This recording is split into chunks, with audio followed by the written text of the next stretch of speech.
ಆತ್ಮೀಯ ವಿದ್ಯಾರ್ಥಿಗಳೇ, ಇಂದು ನಾವು 8ನೇ ತರಗತಿಯ ಘರ್ಷಣೆ ಎಂಬ ಅಧ್ಯಯನವನ್ನು ಅಭ್ಯಾಸ ಮಾಡೋಣ. ಮಕ್ಕಳೇ, ನಿಮಗೆ ಘರ್ಷಣೆ ಅಂದರೆ ಪದದ ಅರ್ಥ ತಿಳಿದಿದೆಯಾ? ಯಾವಾಗ ಹೆಚ್ಚು ಘರ್ಷಣೆ ಇರುತ್ತೆ, ಯಾವಾಗ ಕಡಿಮೆ ಘರ್ಷಣೆ ಇದೆ, ಘರ್ಷಣೆ ಜಾಸ್ತಿ ಇದ್ದಾಗ ಏನು ಮಾಡಬೇಕು ಅಥವಾ ಘರ್ಷಣೆ ಕಡಿಮೆ ಮಾಡಬೇಕಂದ್ರೆ ಏನು ಮಾಡಬೇಕು ಏನಾದರೂ ತಿಳಿದಿದೆಯಾ ಮಕ್ಕಳೇ? ತಿಳಿದಿಲ್ಲ ಅಂತೇಳಿದ್ರೆ ಇವತ್ತು ನಾವು ಅದ್ರ ಬಗ್ಗೆ ತಿಳ್ಕೊಳ್ಳೋಣ ಮಕ್ಕಳೇ. ಇಲ್ಲಿ ನೋಡಿ, ಘರ್ಷಣೆ ಅಂದರೆ ನೀವೀಗ ಫಾರ್ ಎಕ್ಸಾಂಪಲ್ ಆಟ ಆಡ್ತಾ ಇರ್ತೀರಿ. ಏನಾಗುತ್ತೆ, ಯಾರೋ ಒಬ್ಬರು ಬಾಳೆಹಣ್ಣನ್ನ ತಿಂದುಬಿಟ್ಟು ಬಿಸಾಕ್ಬಿಟ್ಟಿರ್ತಾರೆ ರಸ್ತೆಯಲ್ಲಿ. ನೀವು ಓಡೋಡಿ ಬರ್ತಿರ್ತೀರ, ನೋಡಲ್ಲ, ಕಾಲು ಅದ್ರ ಮೇಲೆ ಇದ್ಬಿಟ್ಟು ಬೀಳುತ್ತೆ. ಅವಾಗ ಏನಾಗುತ್ತೆ ಮಕ್ಕಳ? ಜಾರಿ ಬಿದ್ದುಬಿಡ್ತೀರಲ್ವ? ಯಾಕೆ ಜಾರ್ತೀರಾ? ಅಲ್ಲಿ ನಿಮ್ಮ ಪಾದಕ್ಕೆ ಮತ್ತು ನೆಲದಲ್ಲಿ ಮಧ್ಯದಲ್ಲಿ ಘರ್ಷಣೆ ಇತ್ತಲ್ಲ, ಆ ಘರ್ಷಣೆ ಕಡಿಮೆ ಆಗಿಬಿಡ್ತು. ಕಡಿಮೆ ಆದ ಕಾರಣ ಅಲ್ಲೇನಾದ್ರಿ, ನೀವು ಬಿದ್ದು ಹೋಗ್ಬಿಟ್ರಿ ಅಲ್ವಾ? ಹಾಗೆಯೇ ಭಾಳಷ್ಟು ಟೈಮಲ್ಲಿ ನೀವು ಯೋಚನೆ ಮಾಡಿರ್ಬೋದು. ನಾವು ಸೈಕಲ್ ತುಳ್ಕೊಂಡು ಹೋಗ್ತಾ ಇರ್ತೀವಿ, ಬೈಸಿಕಲ್ಲು. ನೀವು ಏನು ಮಾಡ್ತೀರಿ? ಅಪ್ಪಿದ್ದಾಗ ಜಾಸ್ತಿ ಹೊತ್ತು ತುಳಿಬೇಕಾಗತ್ತೆ. ಡೌನ್ ಇದ್ದಾಗ ಪೆಡಲ್ ಸುಮ್ಮನೆ ತುಳಿದಂಗೆ ಹಾಗೆ ಇಟ್ಟರು ಕೂಡ ವಾಹನ ಓಡ್ತಾ ಇರುತ್ತೆ ಅಲ್ವಾ? ಆಮೇಲೆ ಬ್ರೇಕ್ ಹಾಕಿದ್ರೆ ಮಾತ್ರ ವಾಹನಗಳು ನಿಧಾನ ಆಗ್ತಾವೆ, ಚಲಿಸೋದು ಕಡಿಮೆ ಆಗುತ್ತೆ, ನಿಂತ್ಕೊಳ್ತಾವೆ. ಇಲ್ದಿದ್ರೆ ಅದು ಮುಂದೆ ಹೋಗ್ತಾ ಇರ್ತಾವೆ, ಹೌದಾ? ಆದರೆ ನಾವು ಬಾಹ್ಯ ಬಲ ಹಾಕದೇ ಇದ್ದರೆ, ಹೊರಗಿನಿಂದ ಯಾವುದಾದ್ರೂ ಒಂದು ವಸ್ತು ಚಲಿಸ್ತಾ ಇದೆ ಅಂದರೆ ಅದಾಗದೇ ನಿಂತುಬಿಡುತ್ತಾ? ನಿಲ್ಲುತ್ತೆ. ಯಾಕೆ ನಿಲ್ಲುತ್ತದು? ಮ್ಯಾಜಿಕ್ ಮಾಡಿದ್ರೆ ನೀವು ನಿಂತ್ಕೋ ಅಂತ? ಇಲ್ಲ, ಚೆಂಡು ಉಳ್ಕೊಂಡು ಹೋಗ್ತಾ ಇರುತ್ತೆ. ಅದಕ್ಕೆ ಯಾರು ಹೇಳ್ತಾರೆ ಅಷ್ಟು ಸ್ವಲ್ಪ ದೂರ ಹೋಗಿ ಉರುಳಿ ನಿಂತ್ಕೊಂಬಿಡು ಅಂತ? ನಿಂತುಬಿಡುತ್ತದು. ಯಾಕೆ ಅಂದರೆ ಅಲ್ಲಿ ನೆಲ ಮತ್ತು ಚೆಂಡುವಿನ ನಡುವೆ ಘರ್ಷಣೆ ಜಾಸ್ತಿ ಆದಾಗ ಮಾತ್ರ ಅದು ನಿಲ್ಲಕ್ಕೆ ಸಾಧ್ಯ ಅಲ್ವಾ ಮಕ್ಕಳೇ? ಇವೆಲ್ಲ ಘರ್ಷಣೆಗೆ ಒಳಪಟ್ಟಂತಹ ಉದಾಹರಣೆಗಳು. ಅಂದರೆ ನೀವು ಇವಾಗ ಒಂದು ಕನ್ಕ್ಲೂಷನಿಗೆ ಬರ್ತೀರ, ಇದು ಘರ್ಷಣೆ ಅಂದರೆ ಇದು ಅಂತ ಈಗ ತಿಳಿದು ಬಂತಲ್ವ? ಇನ್ನು ಮುಂದೆ ಈ ಘಟಕದಲ್ಲಿ ಬರುವಂಥ ಎಲ್ಲ ಚಟುವಟಿಕೆಗಳನ್ನು ಗಮನಿಸಿದಾಗ ನಿಮ್ಗೆ ಇನ್ನೂ ಚೆನ್ನಾಗಿ ಗೊತ್ತಾಗುತ್ತೆ ಮಕ್ಕಳೇ, ಏನು ಘರ್ಷಣೆ ಅಂದರೆ. ಮನೆಯಲ್ಲಿ ಟೈಲ್ಸ್, ಗ್ರಾನೈಟ್ ಎಲ್ಲ ಹಾಕಿರ್ತೀರಲ್ವ? ಅಂಥ ನೆಲಗಳು ಭಾಳ ಜಾರ್ತಾವೆ. ಆದರೆ ಸಿಮೆಂಟ್ ಹಾಕಿರೋನೆಲ್ಲ ಅಷ್ಟು ಜಾರಲ್ಲ. ಯಾಕೆ ಹೇಳಿ? ಹೆಚ್ಚು ನೈಸ್ ಆದಷ್ಟು ಘರ್ಷಣೆ ಕಮ್ಮಿ ಆಗುತ್ತೆ ನಿಮ್ಮ ಪಾದಕ್ಕೂ ಮತ್ತು ನೆಲಕ್ಕೆ, ಅದಕ್ಕೆ ಅಲ್ಲಿ ಜಾರ್ತದೆ. ಅದೇ ಇನ್ನೂ ಅಂಥ ನೆಲದ ಮೇಲೆ ಸೋಪಿನ ಪುಡಿನೋ ಸಾಬೂನು ವಾಟ್ರೋ ಅಥವಾ ನೀರು ಏನಾದರೂ ಬಿದ್ದಿದ್ರೆ ಏನಾಗುತ್ತೆ? ಭಾಳ ಸಿಪ್ಪೆ ಮೇಲೆ ಜಾರಕ್ಕಿಂತ ಹೆಚ್ಚು ಜೋರಾಗಿ ಇನ್ನೂ ಇಲ್ಲಿ ಜಾರು ಬೀಳ್ತಿರಲ್ವ? ನೆಲ ಒದ್ದೆ ಆಗಿದ್ದಾಗ, ನೀರು ಬಿದ್ದಾಗ ದುಃಖ. ಆಮೇಲೆ ಮಳೆ ಬಂದು ಕೆಸರಾಗಿರ್ತದೆ. ಹಾಗೆ ಹೆಂಗೆ ಹೋಗ್ತೀರಾ ನೀವು? ರೋಡ್ ಕ್ರಾಸ್ ಮಾಡಬೇಕಾದ್ರೆ ನಿಧಾನಕ್ಕೆ ಗಟ್ಟಿಯಾಗಿ ಪಾದ ಇಟ್ಕೊಂಡು ಹೋಗ್ತೀರಲ್ವ? ಯಾಕೆ? ಜಾರು ಬಿಡ್ತೀರಾ ಅಂತ ಭಯ. ಯಾಕೆ ಜಾರದಲ್ಲಿ? ಅಲ್ಲಿ ನೀರು, ಕೆಸರು ಏನು ಮಾಡುತ್ತೆ, ಒಂದು ಪದರ ಮೂಡಿಸ್ಬಿಡ್ತದೆ. ನಿಮ್ಮ ಪಾದ ಮತ್ತು ನೆಲದ ನಡುವೆ ಒಂದು ಪದರ ಮೂಡಿಬಿಟ್ಟು ಆ ಪದರ ನಿಮಗೆ ಜಾರಿ ಬೀಳೋ ಹಾಗೆ ಮಾಡುತ್ತೆ, ಘರ್ಷಣೆ ಕಡಿಮೆ ಮಾಡಿ ಅಲ್ವಾ ಮಕ್ಕಳೇ? ಹೌದು, ನೋಡಿ ಇಲ್ಲಿ ಪಿಕ್ಚರಲ್ಲಿ ನೋಡಿದ್ದೀರಿ, ಚಿತ್ರದಲ್ಲಿ ತೋರಿಸ್ತಾ ಇದ್ದಾರೆ. ಬಾಳೆಹಣ್ಣಿನ ಮೇಲೆ ಹೋಗ್ತಾ ಇದ್ದಾನವನು, ಜಾರಿ ಬಿದ್ದುಬಿಟ್ಟ ಪಾಪ ಅಲ್ವಾ? ಯಾಕೆ ಅಂತ ನಿಮಗೆ ಈಗ ಒಂದು ಸ್ವಲ್ಪ ತಿಳಿತು. ಈಗ ಮಕ್ಕಳೇ, ಘರ್ಷಣಾ ಬಲ ಅಂದರೆ ಏನು ಅಂತ ತಿಳಿಯೋಣ. ಈಗ ಒಂದು ಟೇಬಲ್ ಇದೆ, ಚಟುವಟಿಕೆಯಲ್ಲಿ ಗಮನಿಸಿ. ಈ ಟೇಬಲ್ ಮೇಲೆ ಪುಸ್ತಕ ನಾವು ಒಂದು ಸೈಡಿಂದ ಏನು ಮಾಡ್ತೀವಿ, ತಳ್ಳಿ. ಇಲ್ಲಿ ತಳ್ತಾ ಇದ್ದಾರೆ ನೋಡಿ, ಈ ಚಿತ್ರದಲ್ಲಿ ಏನು ಮಾಡ್ತಾಯಿದ್ದೀವಿ, ಅದನ್ನು ಬುಕ್ಕನ್ನು ತಳ್ಳಿದು. ಈಗ ತಳ್ಳಿದಾಗ ಏನಾಗುತ್ತೆ, ಅದು ಸ್ವಲ್ಪ ದೂರ ಸರಿಯುತ್ತದೆ. ಹಾಗೇ ಈ ಕಡೆಯಿಂದ ತಳ್ಳಿದರೆ ಏನಾಗುತ್ತೆ, ಅದು ಅಷ್ಟೇ ಈಚೆ ಸರಿಯುತ್ತದೆ, ಸ್ವಲ್ಪ ದೂರಕ್ಕೆ ನಿಲ್ತದೆ ಅಲ್ವಾ. ಯೋಚನೆ ಮಾಡಿದ್ದೀರಿ, ನೋಡಿದ್ದೀರಿ ಅಲ್ವಾ. ಇವೆಲ್ಲ ಸಣ್ಣ ಪುಟ್ಟ ಪ್ರಯೋಗಗಳು ಭಾಳ ಸರಿ ನೋಡಿರ್ತೀರಿ, ಆದರೆ ಇದೇ ಘರ್ಷಣ ಬಲ ಅಂತ ಗೊತ್ತಿಲ್ಲ ಅಷ್ಟೆ ನಿಮಗೆ. ಈ ಪುಸ್ತಕದ ಚಲನೆಯನ್ನು ವಿರೋಧಿಸುವ ಬಲನೂ ಸಹ ಇದೆ. ಅಂದರೆ ಇದನ್ನೇ ನಾನು ಹೇಳ್ತಾ ಇರೋದು ಘರ್ಷಣ ಬಲ ಅಂತ.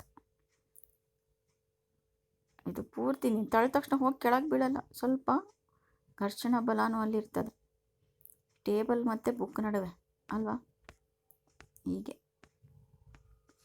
ಅಂದರೆ ಮೇಜು ಮತ್ತು ಪುಸ್ತಕ ಮೇಲ್ಮೈ ನಡುವೆ ಏನಿದೆ ಸಾಪೇಕ್ಷ ಚಲನೆಯನ್ನು ನಾವೇನಂತ ಹೇಳ್ತಿದ್ವಿ, ಘರ್ಷಣೆಯೇ ವಿರೋಧಿಸ್ತದೆ ಅಂತ ಹೇಳ್ತೀವಿ. ಹಾಗೆಯೇ ಎರಡೂ ಬದಿಯಿಂದನೂ ನೀವು ಅದಕ್ಕೆ ಬಲ ನೀಡಿದಾಗ, ಎಡಗಡೆಯಿಂದಾಗಲಿ ಬಲಗಡೆಯಿಂದಾಗಲಿ ಏನು ನೋಡಿದ್ರಿ ನೀವು, ಅದು ಘರ್ಷಣ ಬಲವು ಪ್ರಯೋಗಿಸಿದ ಬಲವನ್ನು ವಿರೋಧಿಸುತ್ತೆ ಅಲ್ವಾ. ಘರ್ಷಣೆ ಎಲ್ಲ ಸಮತಲದಲ್ಲಿ ಒಂದೇ ಇರುತ್ತೆ ಹಾಗಾದರೆ, ಮತ್ತು ಎಲ್ಲ ಮೇಲ್ಮೈಗಳ ಮೃದುತ್ವವನ್ನು ಅದು ಅವಲಂಬಿಸಿದೆಯಾ, ಅದು ಇಂಪಾರ್ಟೆಂಟು. ನೋಡೋಣ ಈಗ, ಏನು ಘರ್ಷಣೆ ಎಲ್ಲ ಸಮತಲಗಳಲ್ಲೂ ಒಂದೇ ಇರುತ್ತೋ ಇಲ್ಲೋ ಅಂತ ನೋಡೋಣವಾ ಒಂದು ಚಟುವಟಿಕೆ ಮೂಲಕ. ನೋಡಿ, ಅಂದರೆ ಒಂದು ಇಟ್ಟಿಗೆ ತಗೊಳ್ಳಿ, ಒಂದು ಚಟುವಟಿಕೆ ಮಾಡೋಣ. ಇಟ್ಟಿಗೆ ತೊಗೊಂಬಿಟ್ಟು ಅದಕ್ಕೆ ಒಂದು ದಾರವನ್ನು ಕಟ್ಟಿಬಿಟ್ಟು ಇನ್ನೊಂದು ತುದಿಗೆ ಇಲ್ಲಿ ಚಿತ್ರದಲ್ಲಿ ತೋರಿಸಿರೋ ಹಾಗೆ ಒಂದು ಸ್ಪ್ರಿಂಗ್ ಬ್ಯಾಲೆನ್ಸ್ ಅದಕ್ಕೆ ಅಳವಡಿಸ್ರಿ. ಸ್ಪ್ರಿಂಗ್ ಬ್ಯಾಲೆನ್ಸಲ್ಲಿ ಒಂದು ಸೂಚ್ಯಾಂಕ ಇರ್ತದೆ, ಅದನ್ನು ಗುರ್ಸ್ಕೊಳ್ಳಿ. ಇಟ್ಟಿಗೆ ಮೇಲ್ಮೈ ಮತ್ತು ನೆಲದ ನಡುವೆ ಘರ್ಷಣೆ ಬಲ ಸೂಚನೆ ಮಾಡುವಂಥ ಒಂದು ಸಾಧನ ಅದು. ಅದನ್ನು ನಾವೇನಂತೀವಿ, ಸ್ಪ್ರಿಂಗ್ ಬ್ಯಾಲೆನ್ಸ್ ಅಂತ ಕರಿತೀವಿ. ಈ ಸ್ಪ್ರಿಂಗ್ ಬ್ಯಾಲೆನ್ಸಿಗೆ ಕಟ್ಟಿಬಿಟ್ಟು ಆ ಇಟ್ಟಿಗೆಯನ್ನು ಇಳಿರಿ. ಎಳೆದಾಗ ಅದರಲ್ಲಿ ಆ ಸೂಚ್ಯಾಂಕಗಳಲ್ಲಿ ವ್ಯತ್ಯಾಸಗಳನ್ನು ಗಮನಿಸಿ. ಈಗ ನೀವು ಮಾಡುವಂಥ ಚಟುವಟಿಕೆಯಲ್ಲಿ ಮೊದಲನೇ ಸರಿ ಎಷ್ಟು ತೋರಿಸುತ್ತೆ ಅದರಲ್ಲಿ ಅಂಕಿ, ಎರಡನೇ ಸರಿ ಮತ್ತು ಮೂರನೇ ಸರಿ ಎಷ್ಟು ತೋರಿಸುತ್ತೆ ಅಂತ. ಆದರೆ ಪ್ರತಿ ಬಾರಿಯೂ ನಾವು ವ್ಯತ್ಯಾಸ ಮಾಡ್ತಾಯಿದ್ದೀವಿ. ಇಲ್ಲಿ ಏನು ಮಾಡಬೇಕು, ಮೊದಲನೇ ಬಾರಿ ಖಾಲಿ ಬರೀ ಇಟ್ಟಿಗೆ ಮತ್ತು ದಾರಕ್ಕೆ ಕಟ್ಟಿ ಸ್ಪ್ರಿಂಗ್ ಬ್ಯಾಲೆನ್ಸಿಂದ ಎಳೆದ್ವಿ ಅಷ್ಟೆ. ಎರಡನೇ ಸಾರಿ ಏನು ಮಾಡಬೇಕು, ನೀವು ಇಟ್ಟಿಗೆ ಕೆಳಗಡೆಗೆ ಏನು ಹಾಸಬೇಕು, ಒಂದು ಪಾಲಿಥೀನ್ ಪೇಪರ್ ಹಾಕಿ ಇಟ್ಬಿಟ್ಟು ಆಮೇಲೆ ಎಳೀರಿ. ಆವಾಗನೂ ಕೂಡ ಸೂಚ್ಯಾಂಕವನ್ನು ಅಲ್ಲಿ ತೋರಿಸ್ತಿರುವಂಥ ಸ್ಕೇಲಲ್ಲಿ ಏನು ತೋರಿಸ್ತಿದೆ ಇದು ಸ್ಕೇಲ್ ಬರ್ಕೊಳ್ಳಿ. ಅದನ್ನು ಮೂರನೇ ಬಾರಿ ಗೋಣಿ ಚೀಲವನ್ನು ಇಡ್ರಿ. ಆ ಇಟ್ಟಿಗೆ ಸುತ್ತ ಗೋಣಿ ಚೀಲ ಸುತ್ತಬಿಟ್ಟು ಆಮೇಲೆ ಎಳೀರಿ. ಆವಾಗ ಎಷ್ಟು ಬಲ ನಿಮಗೆ ಅಲ್ಲಿ ಘರ್ಷಣ ಬಲ ಎಷ್ಟು ಉಪಯೋಗ ಆಯಿತು ಅಂದರೆ ಆ ಇಟ್ಟಿಗೆ ಮೇಲ್ಮೈ ಮತ್ತು ನೆಲದ ನಡುವೆ ಘರ್ಷಣ ಬಲ ಎಷ್ಟು ಸೂಚಿಸ್ತಿದೆ ಅಂತ ನಾವು ಅಂಕಿ ಅಂಶಗಳನ್ನು ಗುರ್ಸ್ಕೋಬೇಕು. ಈ ಅಂಕಿಗಳನ್ನು ಗುರ್ಸ್ಕೊಂಡಾಗ ನಿಮಗೆ ತಿಳಿದು ಬರ್ತದೆ. ಅಂದರೆ ನಾವು ಕಡಿಮೆ ಘರ್ಷಣೆ ಈ ಮೂರಲ್ಲಿ ಯಾವಾಗ ಕಡಿಮೆ ಘರ್ಷಣೆ ಬರುತ್ತೆ ಅಂತ ಯೋಚನೆ ಹೇಳ್ತೀರಾ ಈಗ?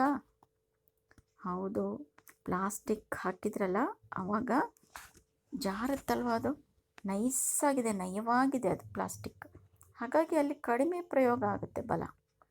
ಆದರೆ ಗೋಣಿ ಚೀಲ ಹಾಕಿದ್ರಲ್ಲ ಆವಾಗ ಏನಾಗುತ್ತೆ, ಹೊರಟು ಹಾಗಾಗಿ ಜಾಸ್ತಿ ಬಲವನ್ನು ಅಲ್ಲಿ ಘರ್ಷಣ ಬಲ ಇರುತ್ತದೆ ಅಲ್ವಾ.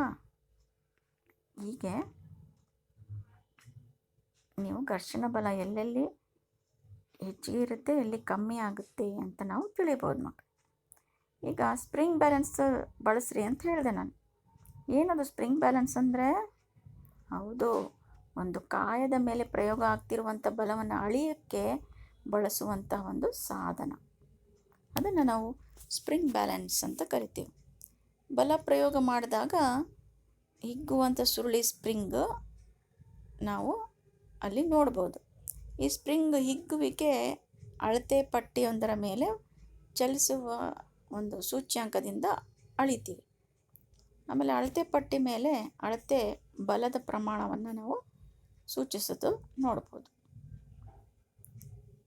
ಈಗ ಗೊತ್ತಾಯ್ತಲ್ಲ, ಮೇಲ್ಮೈ ನೈಸಾಗಿದ್ದಷ್ಟು ಘರ್ಷಣ ಬಲ ಕಡಿಮೆ ಬಳಕೆ ಆಗುತ್ತೆ, ಕಡಿಮೆ ಇರುತ್ತೆ ಅಂತ. ಅದಕ್ಕೆ ಜಾರೋದು. ಆಮೇಲೆ ಇನ್ನೊಂದು ಚಟುವಟಿಕೆ ನೋಡಿ. ಒಂದು ನಯವಾಗಿರುವಂಥ ನೆಲ ತಗೊಳ್ಳಿ, ಅಥವಾ ಮೇಜ್ ಏನಾದರೂ ಇಟ್ಕೊಳ್ಳಿ. ಇಲ್ಲಿ ಮೇಜ್ ಇಟ್ಕೊಂಡಿದ್ದಾರೆ ಮಕ್ಕಳು. ಒಂದು ಕಡೆಗೆ ನಿಮ್ಮ ಪ್ಲೈವುಡ್ ಇರ್ತದಲ್ಲ, ಅದನ್ನ ಇಡಿ. ಹೇಗೆ ಇಟ್ಟಿದ್ದಾರೆ? ಅದು ಇಳಿಜಾರಾಗಿ ಇಡಿ. ಒಂದು ಸ್ವಲ್ಪ ಪುಸ್ತಕ ಸಹಾಯ ಇಟ್ಬಿಟ್ಟು ಈ ರೀತಿ ಇಳಿಜಾರಾಗಿ ಇಡಿ.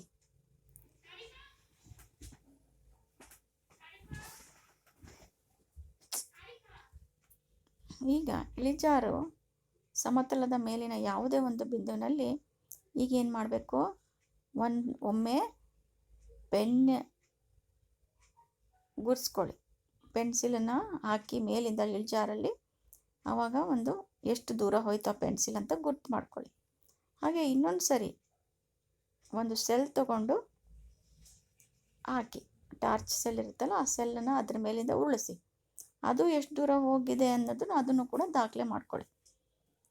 ಆಮೇಲೆ ಒಂದು ಸ್ವಲ್ಪ ಬಟ್ಟೆ ಹರಿದು ಬಿಟ್ಟು ಅದ್ರ ಮೇಲೆ ಹರಡ್ರಿ. ಅದು ಒಂದು ಕಡೆಗೆ ಯಾವುದೇ ಸುಕ್ಕಿ ಇಲ್ಲದೆ ಹಾಗೆ ಮಾಡ್ಕೋಬೇಕು, ಎಷ್ಟು ದೂರ ಹೋಯಿತು ಅಂತ ನೋಡೋಕ್ಕೆ. ಆಗ ನೋಡಿ, ಅಂದರೆ ನೀವಿಲ್ಲಿ ಈ ಚಿತ್ರದಲ್ಲಿ ಅಥವಾ ಈ ಚಟುವಟಿಕೆಯಲ್ಲಿ ಏನು ತಿಳಿತೀರಿ ಅಂದರೆ, ಯಾವ ಸಂದರ್ಭದಲ್ಲಿ ಚಲಿಸಿದ ದೂರ ಕನಿಷ್ಠ ಇರುತ್ತೆ. ಅಂದರೆ ಪ್ರತಿ ಸಲ ಪೆನ್, ಟಾರ್ಚ್, ಸೆಲ್ ಚಲಿಸಿದ ದೂರ ಬೇರೆ ಬೇರೆ ಆಗೈತಾ? ಕಾರಣ ಯಾಕೆ ಅಂದರೆ ಗೊತ್ತಾಯ್ತಲ್ಲ ಮಕ್ಕಳೇ, ಆಗಲೇ ನಿಮಗೆ ಸೆಲ್ ಚಲಿಸಿದ ದೂರ ಅದು ಚಲಿಸಿದ ಮೇಲ್ಮೈ ಸ್ವಭಾವವನ್ನು ಅವಲಂಬಿಸಿರುತ್ತೆ ಅಲ್ವಾ? ಒರಟಾಗಿತ್ತು, ನೆರಿಗೆ ಇತ್ತು ಅಂದರೆ, ಅಥವಾ ಅಲ್ಲಿ ಹಿಗ್ಗು ತಗ್ಗು ಇದ್ದರೆ ಏನಾಗುತ್ತೆ? ಜಾಸ್ತಿ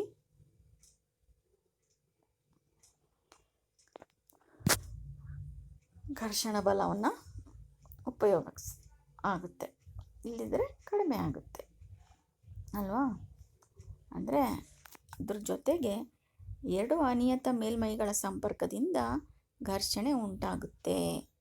ನುಣುಪಾಗಿರುವಂತೆ ತೋರುವ ಮೇಲ್ಮೈಯಲ್ಲೂ ಅಸಂಖ್ಯಾತ ಸೂಕ್ಷ್ಮವಾದಂತಹ ಅನಿಯತೆ ಇರುತ್ತೆ.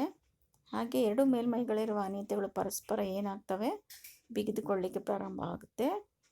ನಾವು ಯಾವುದಾದ್ರೂ ಒಂದು ಮೇಲ್ಮೈನ ಚಲಿಸಲು ಪ್ರಾರಂಭಿಸಿದರೆ ಆ ಮೇಲ್ಮೈಗಳ ನಡುವಿನ ಬಂಧನ ಬಿಡಿಸಲು ಬಲವನ್ನು ಪ್ರಯೋಗಿಸಬೇಕು. ಒರಟಾದ ಮೇಲ್ಮೈಯಲ್ಲಿ ಅಧಿಕ ಪ್ರಮಾಣದ ಅನಿಯತೆಗಳು ಕಂಡುಬರ್ತವೆ. ಹಾಗಾಗಿ ಒರಟಾದ ಮೇಲ್ಮೈ ಇರುವ ಜಾಗದಲ್ಲಿ ಘರ್ಷಣ ಬಲನೂ ಸಹ ಏನಾಗಿರ್ತದೆ? ಹೆಚ್ಚಾಗಿರ್ತದೆ. ತಿಳಿದ್ರಲ್ವಾ? ನೋಡಿ, ಎರಡು ಮೇಲ್ಮೈಗಳಲ್ಲಿರುವ ಅನಿಯತ ಪರಸ್ಪರ ಬಂಧನದಿಂದ ಘರ್ಷಣೆ ಉಂಟಾಗೋದನ್ನು ನೀವಿಲ್ಲಿ ನೋಡಿಕೊಂಡ್ರಿ. ಎರಡು ಮೇಲ್ಮೈಗಳನ್ನು ಬಲವಾಗಿ ಒತ್ತಿರಿ, ಆವಾಗ ಘರ್ಷಣ ಬಲ ಇನ್ನೂ ಜಾಸ್ತಿ ಆಗುತ್ತೆ. ಅದು ನಿಮಗೆ ಇಲ್ಲಿ ತಿಳಿತದೆ. ಇದು ಹೆಂಗೆ ಒತ್ತಿದಾಗ ಘರ್ಷಣ ಬಲ ಜಾಸ್ತಿ ಆಗುತ್ತೆ ಅಂತ ಹೇಳಿದೆ ನಾನು. ಅದನ್ನು ಒಂದು ಚಟುವಟಿಕೆ ಮಾಡೋದು ಅಂದರೆ ಹೇಗೆ ಮಾಡ್ಬೋದು ಹೇಳ್ರಿ ನೋಡೋಣ. ಒಂದು ಚಾಪೆ ಮೇಲೆ ಯಾರೋ ಒಬ್ಬರು ಕೂತಿದ್ದಾರೆ, ಅಥವಾ ಒಂದು ಜಮಖಾನೆ ಮೇಲೆ ಕೂತಿದ್ದಾರೆ, ಮಲಗಿದಾರೋ ಕೂತಿದ್ದಾರೋ, ಅದನ್ನು ಎಳೀರಿ. ಸ್ವಲ್ಪ ಭಾಳ ಬಲ ಹಾಕ್ಬೇಕು ನೀವು ಎಳೆಯೋಕ್ಕೆ, ಅದನ್ನು ಎಳ್ಕೊಳಕ್ಕೆ ಅಲ್ವಾ? ಚಾಪೆನ ತಕ್ಕಣಕ್ಕೆ ಅಥವಾ ಜಮಖಾನ ತಕ್ಕಣಕ್ಕೆ. ಆದರೆ ಒಬ್ಬ ವ್ಯಕ್ತಿ ಏನು ಕೂಳಿತಿಲ್ಲ, ಏನಿಲ್ಲ, ಖಾಲಿ ಜಮಖಾನ ಇದೆ ಅಂದರೆ ಸುಲಭವಾಗಿ ಎಳ್ಕೊಬೋದು ಅದು ಅಲ್ವಾ? ಇದರಿಂದ ಗೊತ್ತಾಗುತ್ತೆ ಭಾರ ಇದ್ದಾಗ ಜಾಸ್ತಿ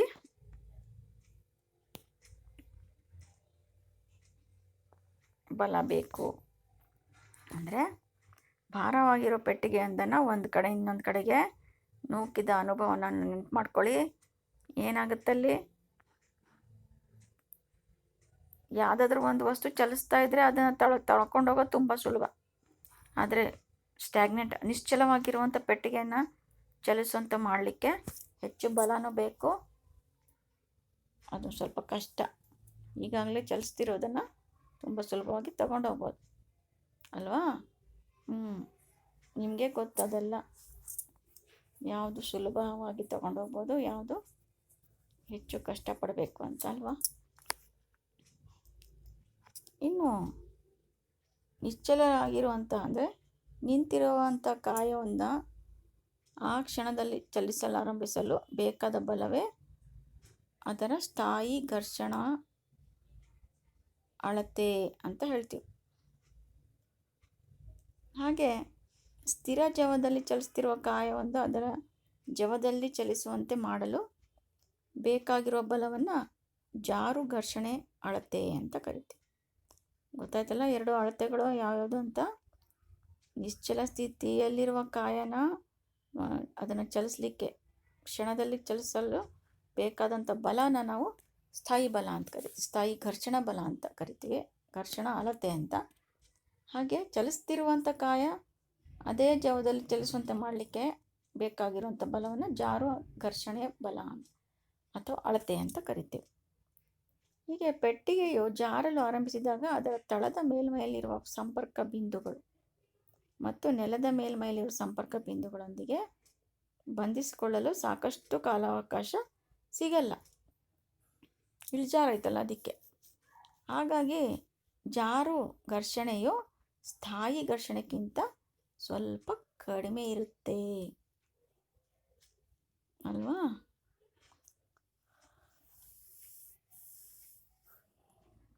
ಹಾಗಾಗಿ ಇಳಿಜಾರಲಿಂದ ಜಾರಿದ್ರೆ ವಸ್ತು ದೂರಕ್ಕೆ ಹೋಗುತ್ತೆ, ಸ್ಲ್ಯಾಂಟ್ ಆಗಿದ್ದರೆ ಕಡಿಮೆ ದೂರ ಹೋಗುತ್ತಲ್ವ, ಸ್ಟ್ರೈಟ್ ಆಗಿದ್ದರೆ, ಪ್ಲೇನಲ್ಲಾಗಿದ್ದರೆ. ಇದರಿಂದ ನಾವು ಆಗಲೇ ಚಾನಲಲ್ಲಿರುವ ಪೆಟ್ಟಿಗೆಯನ್ನು ಚಲಿಸೋದು ಸುಲಭ ಅಂತ ತಿಳ್ಕೊಂಡಿದ್ದೀರಿ. ಈಗ ಮಕ್ಕಳ ಘರ್ಷಣೆ ಅದು ಯಾವ ಅಗತ್ಯನೋ ಕೆಡಕೋ ಅನ್ನೋದನ್ನು ತಿಳಿಯೋಣ. ಈಗ ಅದರ ಅನುಭವಗಳನ್ನು ಸಹ ನೀವು ನೆನಪು ಮಾಡ್ಕೋಬೋದು. ಈಗ ಒಂದು ಮಣ್ಣಿನ ಕುಡಿಕೆ ಕೊಡ್ತೀನಿ ನಾನು, ಕೊಟ್ಟರೆ ಇಟ್ಕೊಳ್ತೀಯ. ಅದೇ ರೀತಿ ಇನ್ನೊಂದು ಸರಿ ಗಾಜಿನ ಲೋಟ ಕೊಡ್ತೀನಿ, ಅದು ಇಟ್ಕೊಳ್ತೀವಿ. ಇವೆರಡರಲ್ಲಿ ಯಾವುದು ಸುಲಭವಾಗಿ ಇಟ್ಕೋಬೋದು ನಾವು? ಅವೆರಡರಲ್ಲಿ ಕುಡಿಕೆದು ಗೊತ್ತಾಗಿ, ಯಾಕಂದರೆ ರಫ್ ಇರ್ತದೆ ಸರ್ಫೇಸ್, ಅದಕ್ಕೆ ಈಸಿಯಾಗಿ ಇಟ್ಕೊಳ್ತೀವಿ. ಈಗ 2 ಲೋಟ ಇದೆ, ಒಂದು ಹೊರಮೈ ಎಣ್ಣೆ ಸವರಿರ್ತೀನಿ, ಅಡುಗೆ ಎಣ್ಣೆ, ಅದು ಹಿಡಿಯೋದು ಸುಲಭನೋ ಅಥವಾ ಏನು ಹಚ್ಚಿಲ್ಲದೆ ಇರುವಂತಹ ಲೋಟ ಹಿಡಿಯೋದು ಸುಲಭನೋ? ಯಾವುದು? ಲೇಪನ ಇದ್ದರೆ, ಜಿಡ್ಡಾಗಿದ್ದರೆ, ಆಯಿಲ್ ಇದ್ದರೆ ಕೈಯಿಂದ ಏನಾಗುತ್ತೆ, ಆ ಲೋಟ ಜಾರಿ ಬಿದ್ದುಬಿಡುತ್ತೆ. ಯಾಕಂದರೆ ಅಲ್ಲಿ ಘರ್ಷಣೆ ಸಿಗಲ್ಲ, ಅದಕ್ಕೆ ಅದೇನಾಗುತ್ತೆ, ಜಾರಿ ಹೋಗ್ಬಿಡುತ್ತೆ ನಮ್ಮ ಕೈಯಿಂದ. ಗಾಜಿನ ಲೋಟ ಎಷ್ಟೊಂದು ಸರಿ ಕೈ ತಪ್ಪಿ ಹೊಡ್ಕೊಂಡು ಹೋಗ್ಬಿಡುತ್ತಮ್ಮ. ಅದನ್ನು ನಾವು ಸೋಪ್ ಹಾಕಿ ತೊಳಿತಾ ಇರಬೇಕಾದ್ರಲ್ವ, ಯಾಕೆ ಅಂತ ಗೊತ್ತಾಯ್ತಲ್ಲ ಈಗ. ಅದೇ ರೀತಿ ಕೆಸರು ದಾರಿ ಅಂತ ಹೇಳಿದ್ವಲ್ಲ ಆಗಲೇ, ಒದ್ದೆ ಅಮೃತಶಿಲೆ ಮೇಲೆ ನಡೆಯೋದು ಎಷ್ಟು ಕಷ್ಟ ಅಂತ ನಿಮಗೂ ನೆನಪಿದೆ ಅಲ್ವಾ? ಅಂದರೆ ಘರ್ಷಣೆಯೇ ಇಲ್ಲದಾಗ ನಡೆದಾಡೋದನ್ನು ನಾವು ಊಹೆ ಮಾಡೋದು ಕಷ್ಟನೇ. ಘರ್ಷಣೆ ಇಲ್ಲದಿದ್ದಾಗ ನೀವು ಪೆನ್ ಅಥವಾ ಪೆನ್ಸಿಲ್ ಬಳಸಿ ಬರೆಯಲು ಸಾಧ್ಯ ಇದೆಯಾ? ಇಲ್ಲ ಅಲ್ವಾ? ಘರ್ಷಣೆ ಇರಲೇಬೇಕು, ಆಗ ಮಾತ್ರ ನಾವು ಬರೆಯೋಕ್ಕೆ ಸಾಧ್ಯ, ಇಲ್ದಿದ್ರೆ ಬರೆಯೋಕ್ಕೆ ಸಾಧ್ಯನೇ ಇಲ್ಲ. ನಿಮ್ಮ ಟೀಚರ್ಸು ಎಷ್ಟೊಂದು ಬೋರ್ಡ್ ಮೇಲೆ ಬರಿತಾ ಇರ್ತಾರೆ. ಬೋರ್ಡ್ ಬರಿಬೇಕಾದ್ರೆ ಆ ಬೋರ್ಡ್ ಒಂದು ಸ್ವಲ್ಪ ರಫ್ ಆಗಿದ್ದರೆ, ಸೀಮೆ ಸುಣ್ಣ ಅದರಲ್ಲಿ ಒತ್ತು ಬರೆದಾಗ ಅದು ಸವಿತಾ ಹೋಗುತ್ತಾ, ಕಣಗಳು ಕಪ್ಪು ಹಲಗೆಗೆ ಅಂಟ್ಕೊಳ್ಳಿಕ್ಕೆ ಪ್ರಾರಂಭ ಆಗ್ತಾವೆ. ಆಗ ಮಾತ್ರ ಅದು ಬರವಣಿಗೆ ನಮಗೆ ತಿಳಿಯೋದು. ಅದ್ರ ಬದಲು ಪೂರ್ತಿ ನೈಸಾಗಿಬಿಟ್ಟಿದ್ರೆ ಕಪ್ಪು ಹಲಗೆ, ಅದ್ರ ಮೇಲೆ ಬರೆದ್ರು ಕುಯ್ ಕುಯ್ ಅಂತ ಶಬ್ದ ಬರುತ್ತೆ, ಆ ಚಾಕ್ ಪೀಸ್ ಅದಕ್ಕೆ ಅಂಟೋದಿಲ್ಲ ಅಲ್ವಾ? ನೋಡಿದ್ದೀರಲ್ವ ಇದು? ಅಂದರೆ ಘರ್ಷಣೆ ಇಲ್ದಿದ್ರೆ ನಾವು ಬೋರ್ಡ್ ಮೇಲೆ ಚಾಕ್ ಪೀಸಿಂದ ಬರೆಯೋಕ್ಕೂ ಸಾಧ್ಯ ಆಗ್ತಿರ್ಲಿಲ್ಲ, ಪೆನ್ನಿಂದ ನಿಮ್ಮ ಬುಕ್ಕಲ್ಲಿ, ಪೆನ್ಸಿಲಿಂದ ನಿಮ್ಮ ಬುಕ್ಕಲ್ಲಿ ಬರೆಯೋಕ್ಕೂ ಸಾಧ್ಯ ಆಗ್ತಿರ್ಲಿಲ್ಲ ಅಲ್ವಾ ಮಕ್ಕಳೇ? ಅಂದರೆ ಘರ್ಷಣೆಯಿಂದನೇ ಗೋಡೆಗೆ ಮೊಳೆ ಹೊಡೆಯೋಕ್ಕೂ ಸಹ ಆಗ್ತಾ ಇರೋದು, ಇಲ್ಲದ್ರೆ ಅದು ಸಹ ಸಾಧ್ಯ ಇರಲಿಲ್ಲ. ಊಹೆ ಮಾಡ್ಕೊಳ್ಳಿ ಎಲ್ಲೆಲ್ಲಿ ಘರ್ಷಣೆ ಇಲ್ಲ ಅಂತ, ಎಲ್ಲೆಲ್ಲಿ ಘರ್ಷಣೆ ಇಲ್ತಿದ್ರೆ ಏನೇನು ಆಗ್ತಿತ್ತು ಅನಾಹುತಗಳು ಅಂತ. ನೋಡಿ ಇಲ್ಲಿ ಯಾವುದಾದ್ರೂ ಒಂದು ಕಾಯ ನಿಲ್ಲಬೇಕು ಅಂದರೆ ಘರ್ಷಣೆ ಇರಬೇಕು. ವಾಹನಗಳ ಚಕ್ರಗಳು ರಸ್ತೆ ನಡುವೆ ಘರ್ಷಣೆ ಇಲ್ಲದೆ ಹೋಗಿದ್ರೆ ಏನಾಗ್ತಿತ್ತು? ಒಂದು ಸರಿ ಸ್ಟಾರ್ಟ್ ಆಯಿತು ಅಂದರೆ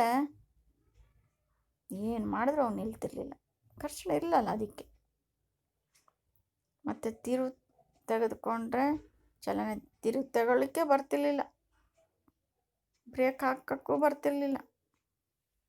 ಬರೀ ಬ್ರೇಕ್ ಫೇಲ್ ಆದಾಗ ಎಷ್ಟು ಕಷ್ಟ ಅಂತ ನೋಡಿದ್ದೀರಿ. ಹಂಗೆ ಇದು ಘರ್ಷಣೆನೇ ಇಲ್ಲ ಅಂತ ಇರುವಂಥ ವರ್ಲ್ಡ್ ಊಹಿಸ್ಕೊಳೋದೇ ಕಷ್ಟ, ಸಾಧ್ಯನೇ ಇಲ್ಲ ಅದು. ದಿಕ್ಕು ಬದಲಾಯಿಸೋಕ್ಕೂ ಬರ್ತಿರ್ಲಿಲ್ಲ. ಆಮೇಲೆ ನೀವು ಶೂ ಚಪ್ಪಲೆಲ್ಲ ಕೊಂಡ್ಕೊಂಡಿದ್ದೀರಲ್ವ ಮಕ್ಕಳೇ ಇಷ್ಟು ಯಾವಾಗಲೂ? ಅದನ್ನ ಹಿಂಬದಿ ನೋಡಿದ್ದೀರಾ ಶೂದು ಅವೆಲ್ಲ? ಆದರೆ ಏನಿರ್ತದೆ ಅಲ್ಲೇ ಡಿಸೈನ್ಸ್ ಇರ್ತದೆ ಅಲ್ವಾ? ಅಂದರೆ ಅಲ್ಲಿ ತಳದ ಅಟ್ಟೆಗಳು ಡಿಸೈನ್ಡ್ ಆಗಿರ್ತಾವೆ ಬೇರೆ ಬೇರೆ ಥರ. ನೀವು ಅದನ್ನು ಹಾಕ್ಕೊಂಡು ಓಡಾಡಿ ಎಷ್ಟೋ ಒಂದು ತಿಂಗಳಾದ ನಂತರ ಅದೇ ಅಟ್ಟೆಗಳನ್ನು ನೋಡಿಕೊಂಡ್ರೆ ಏನಾಗಿರ್ತವೆ? ಸವೆದು ಹೋಗ್ಬಿಟ್ಟಿರ್ತಾವಲ್ವ? ಅಂದರೆ ಘರ್ಷಣೆಯಿಂದ ಅದು ಸವೆದು ಹೋಗಿರೋದು. ಅಂದರೆ ಶೂ ಸವಿತಾ ಆಗ್ತಿರೋದು ಘರ್ಷಣೆಯಿಂದ ಆಗ್ತಿರೋ ಒಳ್ಳೇದೋ ಕೆಟ್ಟದೋ? ಪಪ್ಪ ನನಗೆ ಶೂ ಕೊಡಿಸು ಅಂತ ಕೇಳ್ತೀರ. ಕೊಡ್ಸಿದ್ನಲ್ಲ ಇನ್ನು 1 ತಿಂಗಳು 2 ತಿಂಗಳು ಆಗಿಲ್ಲ, ಅದು ಹೆಂಗೆ ಹಂಗೆ ಹರ್ಕೊಳ್ತೀಯ, ಅದು ಹೆಂಗೆ ನಿಂದು ಕೆಟ್ಟೋಗ್ತವೆ, ಅಷ್ಟು ಬೇಗ ಹೆಂಗೆ ಸವಿತಾವೆ ಅಂತ ಹೇಳ್ತೀವಿ ನಾವು. ನೀವು ಅಷ್ಟೊಂದು ಆಟ ಆಡಿರ್ತೀರಿ ಅಲ್ವಾ? ಅಂದರೆ ಘರ್ಷಣೆ ಜಾಸ್ತಿ ನಡೆದಿರ್ತದೆ. ಹಾಗಾಗಿ ಅಂದರೆ ಇದು ಕೆಡುಕು ಅಂತ ಹೇಳಬಹುದು. ಇದು ಸವಿಯೋದು ಅದು ಕೆಲವೊಂದು ಸರಿ ಸ್ಪೋರ್ಟ್ಸಿಗೆ ಅದಕ್ಕೆಲ್ಲ ಹಾಕಿರ್ತಾರೆ, ಸ್ಕ್ರೂ ಹಾಕಿರ್ತಾರೆ, ಬಾಲ್ ಬೇರಿಂಗು, ಬೂಟ್ನ ತಳದಲ್ಲಿ ಅಟ್ಟೆ, ಇವೆಲ್ಲ ಯಾಕೆ ಹಾಕ್ತಾರೆ ಅಂದರೆ ಘರ್ಷಣೆ ಕಡಿಮೆ ಜಾಸ್ತಿ ಆಗಲಿ ಅಂತ. ಅಂದರೆ ಅದು ಹಾಕೋದ್ರಿಂದ ಏನಾಗುತ್ತೆ, ಅವು ಘರ್ಷಣೆ ಜಾಸ್ತಿ ಆಗಿ ಸವೆತ ಆಗುತ್ತೆ ಅಲ್ವಾ? ಹಾಗೇನೆ ನೀವು ನೋಡಿರ್ಬೋದು ಘರ್ಷಣೆಯಿಂದ ಉಷ್ಣನೂ ಸಹ ಉತ್ಪಾದನೆ ಆಗುತ್ತೆ ಅಂತ. ಎಲ್ಲಿ ನೀವು ಒಪ್ಕೊಳ್ತೀರೋ ಇಲ್ಲೋ? ಒಪ್ಕೊಳ್ತೀರಲ್ಲ? ಹೆಂಗೆ? ಈಗಲೇ ನೀವು ಮಾಡಿ ನೋಡಿ. ನಿಮ್ಮ ಕೈ ತಗೊಳ್ಳಿ, ಅಂಗೈಗಳನ್ನು ಒಂದಕ್ಕೊಂದು ಪರಸ್ಪರ ರಭಸವಾಗಿ ಚಿತ್ರದಲ್ಲಿ ತೋರಿಸಿದಾರಲ್ಲ, ಹುಡುಗಿ ಉಜ್ಜ್ತಾ ಇದೆ ಹಾಗೆ ನೀವು ಕೂಡ 2 ಕೈಗಳನ್ನು ಉಜ್ಜಕ್ಕೆ ಸ್ಟಾರ್ಟ್ ಮಾಡಿ. 3-4 ನಿಮಿಷ ಏನಾಗುತ್ತೆ ನೋಡ್ರಿ, ಬಿಸಿಯಾಗುತ್ತೆ ಅಲ್ವಾ? ಅಂದರೆ ಘರ್ಷಣೆಯಿಂದ ಉಷ್ಣ ಉತ್ಪತ್ತಿ ಆಗುತ್ತೆ. ಈಗ ಉಜ್ಕೊಂಡು ನೋಡಿದ್ರಲ್ಲ ಮಕ್ಕಳೇ, ಕೆನ್ನೆ ಮೇಲೆ ಇಟ್ಕೊಳ್ಳಿ. ನೀವು 2 ಕೈ ಉಜ್ಕೊಂಡಿರೋದು ಏನಾಗಿದೆ, ಬಿಸಿ ಅನಿಸ್ತಿದೆ ಅಲ್ವಾ? ಅಂದರೆ ಘರ್ಷಣೆಯಿಂದ ಉಷ್ಣನೂ ಉತ್ಪತ್ತಿ ಆಗುತ್ತೆ, ಬಿಸಿಯಾದ ಅನುಭವ ನಿಮಗೆ ಬಂತು ಅಲ್ವಾ? ಹಾಗೆ ಇನ್ನೂ ಎಲ್ಲೆಲ್ಲಿ ಬಿಸಿ ಆಗುತ್ತೆ ಘರ್ಷಣೆ ಆದಾಗ ಹೇಳ್ತೀರಾ? ಕೆಲವು ಉದಾಹರಣೆಗಳು. ಹೌದು, ಮಿಕ್ಸರ್ನಲ್ಲಿ ಚಟ್ನಿನೋ ಏನೋ ರುಬ್ತಿರಲ್ಲ, ಅಥವಾ ಅದಕ್ಕಿಂತ ಹೆಚ್ಚು ದೋಸೆ ಹಿಟ್ಟು ಇಡ್ಲಿಗೆಲ್ಲ ರುಬ್ತಿರಲ್ಲ, ಉದ್ದಿನಬೇಳೆ ಎಲ್ಲ, ಆವಾಗ ಭಾಳ ಹೊತ್ತು ಏನಾಗುತ್ತೆ, ಮಿಕ್ಸರ್ ತಿರುಗಲಿಕ್ಕೆ ಯಂತ್ರ ತಿರುಗ್ತಾ ಇರ್ತದೆ. ಆವಾಗ ಮಿಕ್ಸರ್ ಮುಟ್ಟೋಕ್ಕೆ ಆಗಲ್ಲ, ಇಷ್ಟು ಬಿಸಿಯಾಗಿರ್ತದಲ್ವ? ಆ ಬಟ್ಲುಗಳು ಭಾಳನೇ ಬಿಸಿ ಆಗಿಬಿಡ್ತಾವೆ. ಯಾಕೆಂದರೆ ಅದರಲ್ಲಿ ಘರ್ಷಣೆ ಇಂದ ಅದು ಉಷ್ಣ ಉತ್ಪತ್ತಿಯಾಗಿದೆ ಅಂತ ತಿಳಿತದೆ. ಹಾಗೆಯೇ ಮತ್ತಿನ್ನೆಲ್ಲಿ ಉದಾಹರಣೆ ಹೇಳ್ಬೋದು?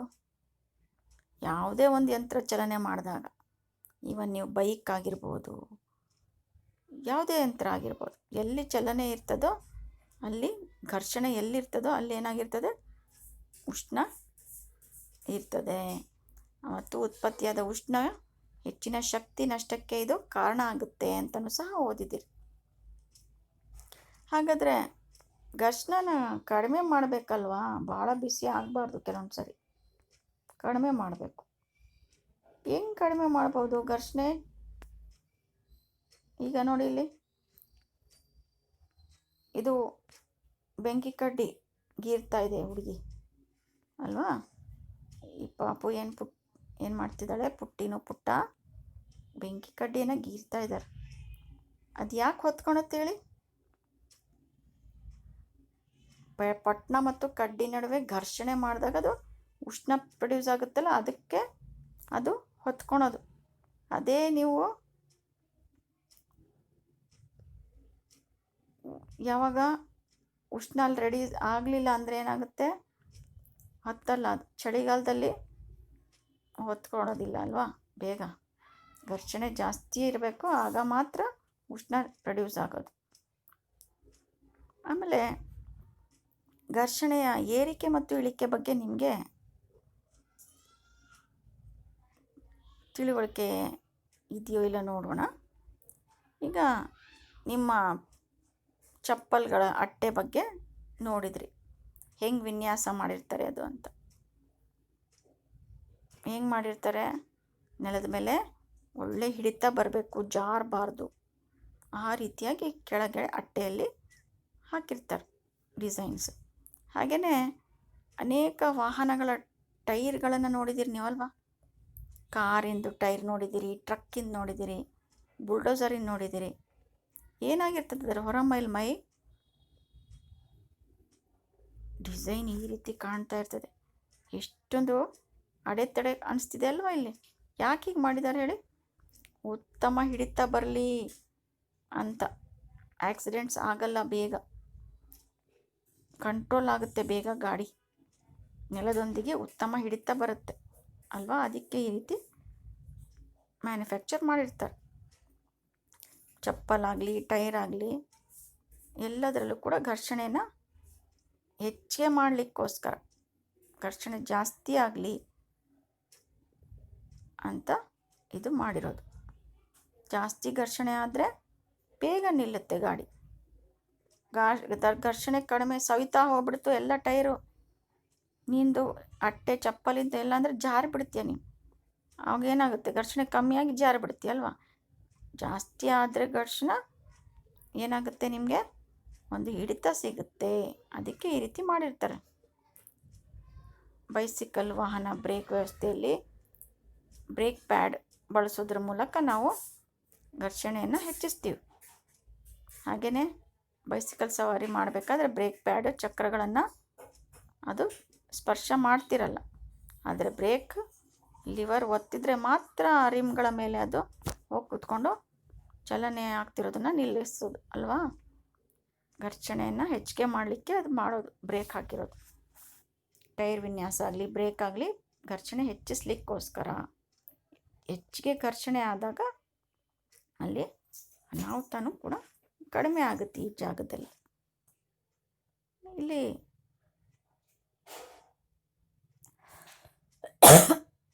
ಘರ್ಷಣೆ ಹೆಚ್ಚಿಗೆ ಮಾಡೋ ಜಾಗಗಳು ನೋಡಿದ್ರಿ. ಈಗ ಘರ್ಷಣೆ ಏನು ಮಾಡಬೇಕು? ಕಡಿಮೆ ಮಾಡಬೇಕು ಅಂತ ಕೆಲವು ಉದಾಹರಣೆಗಳು ನೋಡಿದ್ದೀರ ಎಲ್ಲಾದರೂ?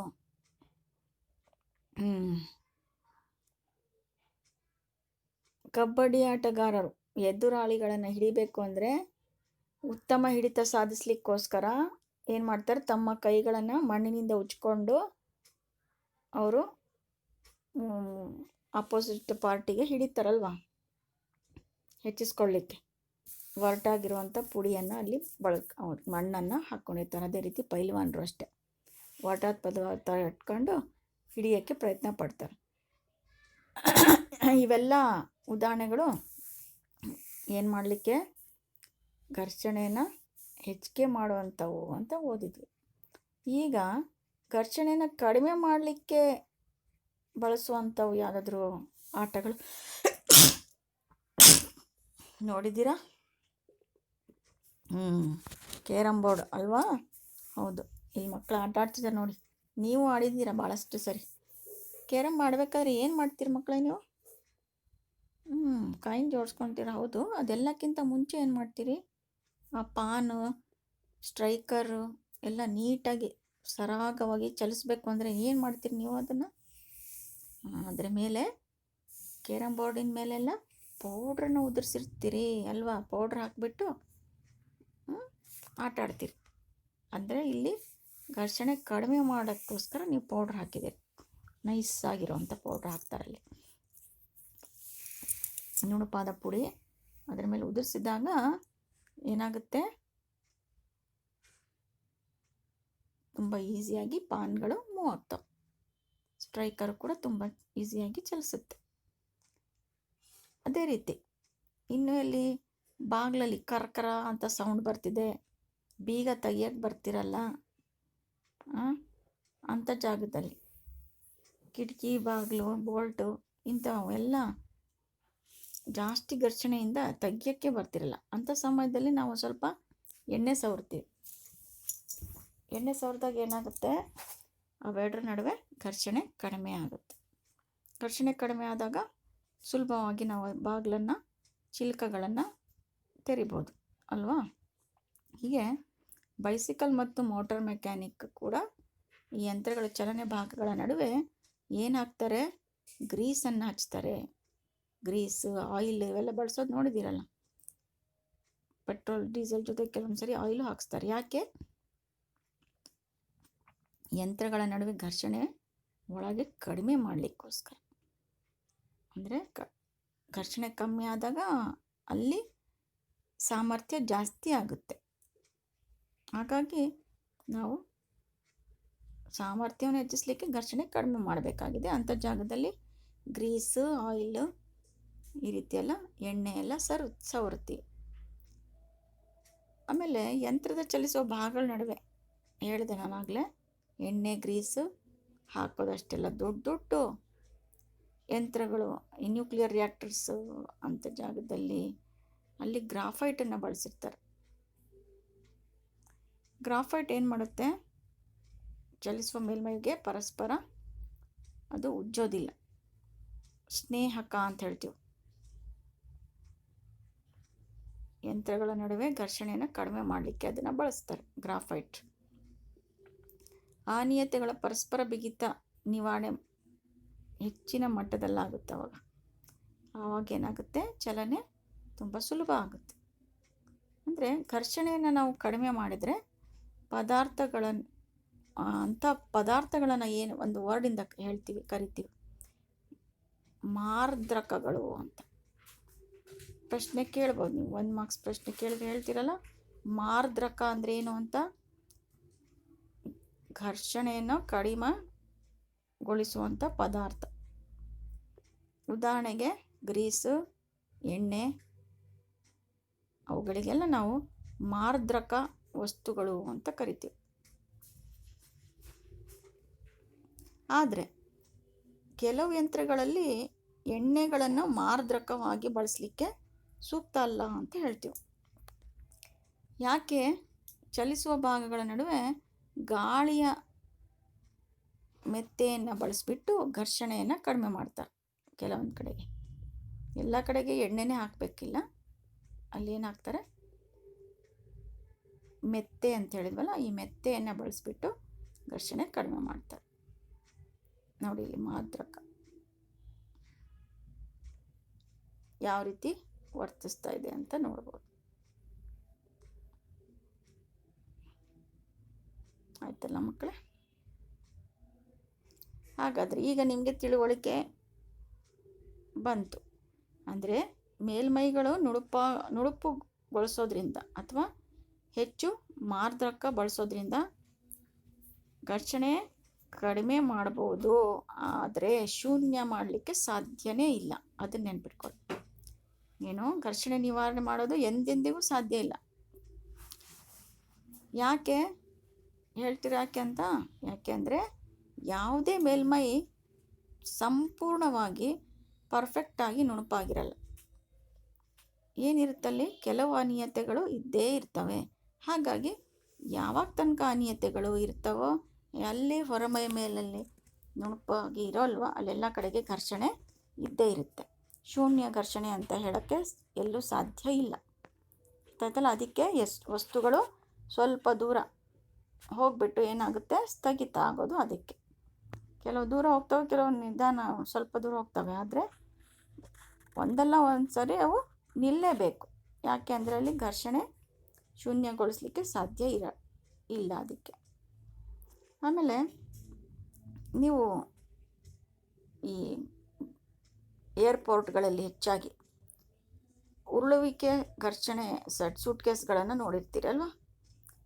ಇವು ಸೂಟ್ಕೇಸ್ಗಳಿಗೆ ಗಾಲಿ ಹಾಕಿರ್ತಾರೆ ಕೆಳಗೆ. ಘರ್ಷಣೆಯನ್ನು ಕಡಿಮೆ ಮಾಡಲಿಕ್ಕೋಸ್ಕರ ಹಾಕಿರೋದು ಗಾಲಿಗಳು ಅಲ್ವಾ? ಚಕ್ರಗಳನ್ನು ಹಾಕಿರ್ತಾರೆ. ಏನೋ ಲಗೇಜ್ ಜೋಡಣೆ ಮತ್ತು ಇತರೆ ಭಾಗಗಳಿಗೆ ಸ್ವಲ್ಪ ಪುಟ್ಟ ಪುಟ್ಟ ಚಕ್ರಗಳನ್ನು ಜೋಡಿಸ್ಬಿಟ್ಟು ಅದು ಮಕ್ಕಳು ಸಹ ಎಳ್ಕೊಂಡು ಹೋಗ್ಬೋದು. ಯಾಕೆ ಅಂದರೆ ಅವ್ರಿಗೆ ಭಾರ ಅನಿಸಲ್ಲ, ಘರ್ಷಣೆ ಕಡಿಮೆ ಆಗುತ್ತಲ್ಲ, ಹಾಗೆ ಸುಲಭವಾಗಿ ಎಳ್ಕೊಂಡು ಹೋಗ್ತಾರೆ. ಸ್ವಲ್ಪ ಬಲ ಇದ್ದರೆ ಸಾಕು. ಆಯ್ತಲ್ಲ? ಹೀಗೆ ನಿಮಗೆ ಇಲ್ಲಿ ತನಕ ಗೊತ್ತಾಯಿತು ಎಲ್ಲೆಲ್ಲಿ ಘರ್ಷಣೆ ಜಾಸ್ತಿ ಇರ್ತದೆ, ಎಲ್ಲಿ ಕಮ್ಮಿ ಇರ್ತದೆ, ಅದನ್ನು ಯಾವಾಗ ಹೆಚ್ಚಿಸ್ಬೋದು, ಯಾವಾಗ ಕಡಿಮೆ ಮಾಡ್ಬೋದು ಅನ್ನೋದೆಲ್ಲ ತಿಳಿತಲ್ವ? ನೋಡಿ, ರೋಲರ್ಗಳ ಥರ ಪೆನ್ಸಿಲ್ಗಳನ್ನು ಇಟ್ಬಿಟ್ಟು ಅದ್ರ ಮೇಲೆ ಒಂದು ಬುಕ್ ಇಟ್ಟಿದ್ದಾರೆ. ಬುಕ್ ಇಟ್ಬಿಟ್ಟು ಏನು ಮಾಡ್ತಾಯಿದ್ದೀವಿ, ಆ ಬುಕ್ಕನ್ನು ಸುಲಭವಾಗಿ ತಳ್ಳಬಹುದು. ಇಂಥದ್ದಿದ್ರೆ ಒಂದು ಕಾಯ ಮತ್ತೊಂದರ ಮೇಲ್ಮೈ ಮೇಲೆ ಉರುಳುವಾಗ ಅದರ ಚಲನೆಗೆ ಉಂಟು ಮಾಡುವ ಪ್ರತಿರೋಧವನ್ನೇ ನಾವು ಏನಂತ ಕರಿತೀವಿ? ಉರುಳು ಘರ್ಷಣೆ ಅಂತ ಕರಿತೀವಿ. ಉರುಳುವಿಕೆ ಘರ್ಷಣೆಯನ್ನು ನಾವು ಕಡಿಮೆಗೊಳಿಸುತ್ತಿದ್ದು ಒಂದು ಕಾಯದ ಮೇಲೊಂದು ಮತ್ತೊಂದು ಜಾರಿಸುವುದಕ್ಕಿಂತಲೂ ಉರುಳಿಸೋದು ಕಡಿಮೆ ಮಾಡುತ್ತಾ ಹೋಗೋದು. ಯಾವಾಗಲೂ ಇದು ಸುಲಭ ಅಂತ ಹೇಳ್ಬೋದು. ಹಾಗಾಗಿ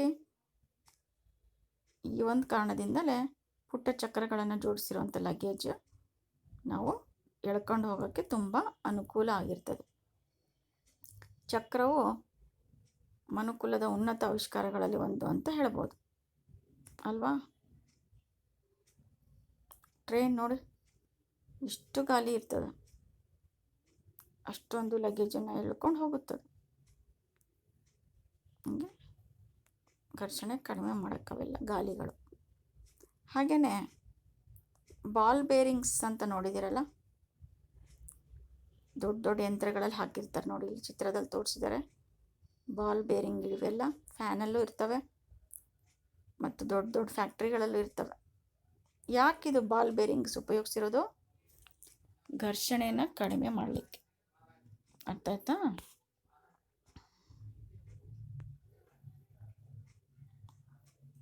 ಬೈಸಿಕಲಲ್ಲೂ ಗಾಲಿಗಳ ನಡುವೆ ಬಳಸುವಂಥ ಬಾಲ್ ಬೇರಿಂಗ್ ಇವೆಲ್ಲ ಉದಾಹರಣೆಗಳು.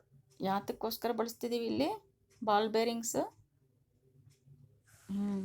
ಘರ್ಷಣೆ ಕಡಿಮೆ ಮಾಡಲಿಕ್ಕೆ. ಗೊತ್ತಾಯ್ತಾ? ಘರ್ಷಣೆಯನ್ನು ಕಡಿಮೆ ಮಾಡಲಿಕ್ಕೆ. ಇದು ಉರುಳು ಘರ್ಷಣೆ ಜಾರು ಘರ್ಷಣೆಗಿಂತ ಕಡಿಮೆ ಇರೋದ್ರಿಂದ ಬಹುತೇಕ ಯಂತ್ರಗಳಲ್ಲಿ ಜಾರುವಿಕೆ ಬದಲಾಗಿ ಬಾಲ್ ಬೇರಿಂಗ್ನೇ ಹೆಚ್ಚು ಬಳಸ್ತೀವಿ. ಇದನ್ನು ನೆನ್ಪಿಟ್ಕೋಬೇಕು. ಉರುಳು ಘರ್ಷಣೆಯು ಜಾರು ಘರ್ಷಣೆಗಿಂತ ಕಡಿಮೆ. ಆದ್ದರಿಂದ ಯಂತ್ರಗಳಲ್ಲಿ ಜಾರುವಿಕೆ ಬದಲಾಗಿ ಬಾಲ್ ಬೇರಿಂಗನ್ನೇ ಬಳಸೋದು. ಸೀಲಿಂಗ್ ಫ್ಯಾನ್ ಆಗಿರ್ಬೋದು, ಬೈಸಿಕಲ್ಲು ಗಾಲಿಗಳ ನಡುವೆ ಬಾಲ್ ಬೇರಿಂಗ್ ಬಳಸೋದು ಸಾಮಾನ್ಯ. ಆಮೇಲೆ ಇನ್ನೊಂದು ಘರ್ಷಣೆ ಯಾವುದಪ್ಪ ಅದು ಅಂದರೆ ತರಲ ಘರ್ಷಣೆ ಅಂತ ಕರಿತೀವಿ. ಅಂದರೆ ತರಲ ಉಂಟು ಮಾಡುವ ಘರ್ಷಣಾ ಬಲವನ್ನು ನಾವು ಇನ್ನೊಂದು ಪದದಿಂದ ಹೇಳ್ತೀವಿ, ಸೆಳೆತ ಅಂತ. ಏನಂತೀವಿ ಅದನ್ನು? ಸೆಳೆತ. ಗಾಳಿ ಹಗುರ ಮತ್ತು ವಿರಳ ಅಂತ ನಿಮಗೆ ಗೊತ್ತು. ಹಾಗಿದ್ರೂ ಅದರ ಮೂಲಕ ಹಾದು ಹೋಗುವ ಕಾಯಗಳ ಮೇಲೆ ಘರ್ಷಣ ಬಲ ಇರುತ್ತೆ. ನೀರು ಮತ್ತು ದ್ರವ ತಮ್ಮ ಮೂಲಕ ಹಾದು ಹೋಗುವ ವಸ್ತುಗಳ ಮೇಲೆ ಏನು ಮಾಡ್ತವೆ? ಘರ್ಷಣ ಬಲವನ್ನು ಬೀರ್ತವೆ. ನಿಮಗೆ ಗೊತ್ತಿದೆ, ಸೈನ್ಸಲ್ಲಿ ಅನಿಲಗಳಿಗೆ ಮತ್ತು ದ್ರವಗಳಿಗೆ ಇರುವ ಸಾಮಾನ್ಯ ಹೆಸರು ತರಲ್ ಪದಾರ್ಥ ಅಂತ ಕೇಳಿದಿರಲ್ಲ, ಫ್ಲೂಯಿಡ್ಸ್ ಅಂತ. ತರಲ್ ಅಂದರೆ ಫ್ಲೂಯಿಡ್ಸ್. ಆದ್ದರಿಂದ ತರಲ್ ಅವುಗಳ ಮೂಲಕ ಹಾದು ಹೋಗುವ ಕಾಯಗಳ ಮೇಲೆ ಏನು ಮಾಡ್ತವೆ? ಘರ್ಷಣಾ ಬಲವನ್ನು ಬೀರ್ತವೆ. ಅರ್ಥ ಆಯ್ತಾ? ಈ ತರಲದಲ್ಲಿ ಒಂದು ವಸ್ತುವಿನ ಮೇಲೆ ಘರ್ಷಣ ಬಲ ತರಲಕ್ಕೆ ಹೋಲಿಸಿದಾಗ ಅದರ ಜವವನ್ನು ಅವಲಂಬಿಸಿರುತ್ತೆ ಅಂತ ನೆನ್ಪಿಟ್ಕೋಬೇಕು. ಈ ಘರ್ಷಣ ಬಲವು ಆ ವಸ್ತುವಿನ ಆಕಾರ ಮತ್ತು ತರಲದ ಸ್ವಭಾವವನ್ನು ಸಹ ಅವಲಂಬಿಸಿರುತ್ತೆ. ಈ ಪಾಯಿಂಟ್ಸ್ ಭಾಳ ಇಂಪಾರ್ಟೆಂಟ್. ವಸ್ತುವಿನ ಆಕಾರ ಮತ್ತು ತರಲದ ಸ್ವಭಾವ ಎರಡನ್ನೂ ಅವಲಂಬಿಸಿರುತ್ತದೆ ಘರ್ಷಣ ಬಲ.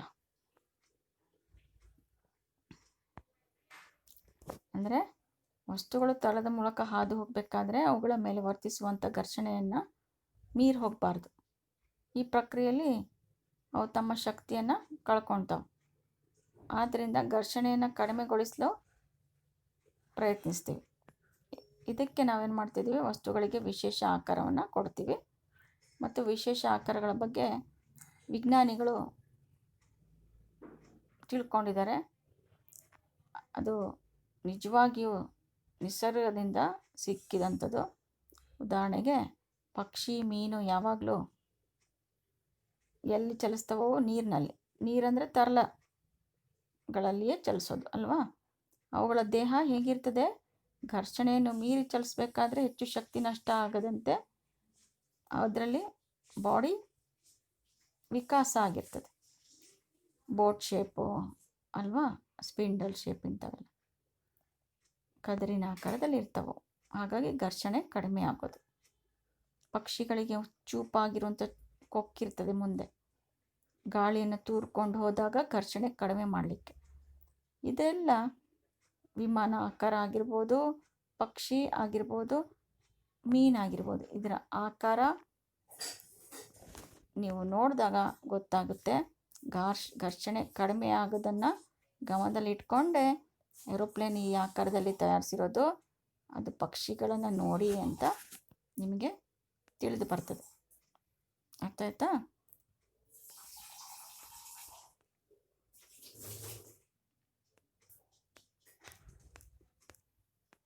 ಹೀಗಾಗಿ ಇಷ್ಟು ಅಂಶಗಳನ್ನು ನೀವು ಈ ಒಂದು ಘಟಕದಿಂದ ತಿಳ್ಕೊಂಡಿದ್ದೀರಿ.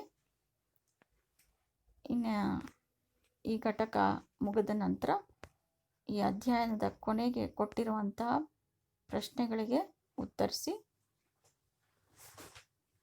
ಆ ಉತ್ತರಗಳನ್ನು ನಾಳೆ ಬರಬೇಕಾದ್ರೆ ಬರ್ಕೊಂಡು ತಗೊಂಡು ಬನ್ನಿ ಮಕ್ಕಳು. ಧನ್ಯವಾದಗಳು.